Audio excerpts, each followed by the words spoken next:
জুসের দোকান, এটা নতুন নামের নতুন ব্র্যান্ড করছি, শিক্ষিত খাচ্ছি, যেটা স্কুলের আশেপাশের মাঠে বড় হয়েছে।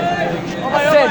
এই যে বড় বাপের বড় পোলায় খায়, আর ঠোঙ্গা বইরা বইরা বইরা নিয়ে যায়, সে ৭৮ বছর আগের পুরানো ঐতিহ্য খাবার বড় বাপের পোলায় খায়, তারে আবার ঢিকা আর বারে মশালা जो भी नहीं खाएगा वो भी फंस जाएगा।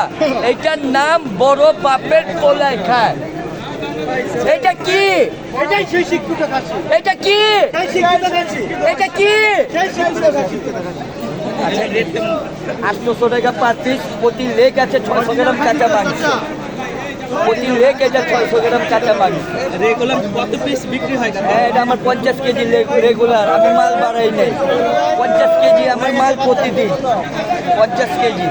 আচ্ছা আঙ্কেল, এই যে এটাকে যে শিক্ষিত খাচ্ছে বলা হয়, এটা কিভাবে ও শিক্ষিত হয়? এই শিক্ষিত হয়েছে আমি যখন স্কুলের মাঠে বসা, আমি যখন স্কুলের বেঞ্চে বসে পড়াশোনা করি, উনি স্কুলের মাঠের ঘাস খেয়ে পড়াশোনা করছে। ছাত্রী যদি ঘাস খায় তার জন্য এইটাই পড়া, তার জন্য এটা শিক্ষিত। এটা আগানে বাগানের ঘাস খায় বড় হয়নি, এটা স্কুলের মাঠের ঘাস খায় বড় হয়েছে।